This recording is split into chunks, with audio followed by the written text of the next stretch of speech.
कि जी हजरत अवैस करनी को पता चला था कि हुजूर के दांत टूट गए हैं, तो वो हुजूर से मोहब्बत करते थे, उन्होंने अपना एक दांत तोड़ लिया कि मेरे नबी का दांत टूट गया।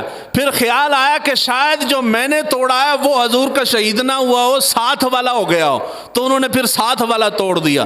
फिर ख्याल आया कि शायद ये भी ना हो, साथ वाला हो। करते करते हजरत अवैस करनी ने सारे दांत तोड़ दिए। बाद में हुजूर सल्लल्लाहु अलैहि वसल्लम के विसाल मुबारक के बाद जब हजरत अली और हजरत फारूक आजम हजरत अवैस करनी के पास गए, तो हजरत अवैस करनी ने पूछा कि बताओ कि मेरे नबी के दंदाने मुबारक शहीद हुए थे? उन्होंने कहा हाँ जी शहीद हुए थे। जी कौन सा दांत मुबारक था? उन्होंने बताया जी फलां दांत था।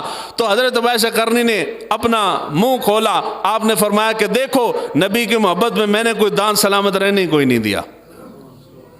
इतने नहीं सी आखना सुभान अल्लाह, मैं अगली गल तुहानू फिर दसना ना कि जी हुजूर का दांत ही शहीद कोई नहीं हुआ, हुजूर का शहीद हुआ ही नहीं है, तो उनकी पैरवी में हजरत अवैस करनी ने कहाँ से शहीद कर लिए हैं? ये जो गवैये किस्म के हमारे खतीब हज़रात है ना, उनकी रोजी रोटी का धंधा है ये इस तरह के वाक़यात।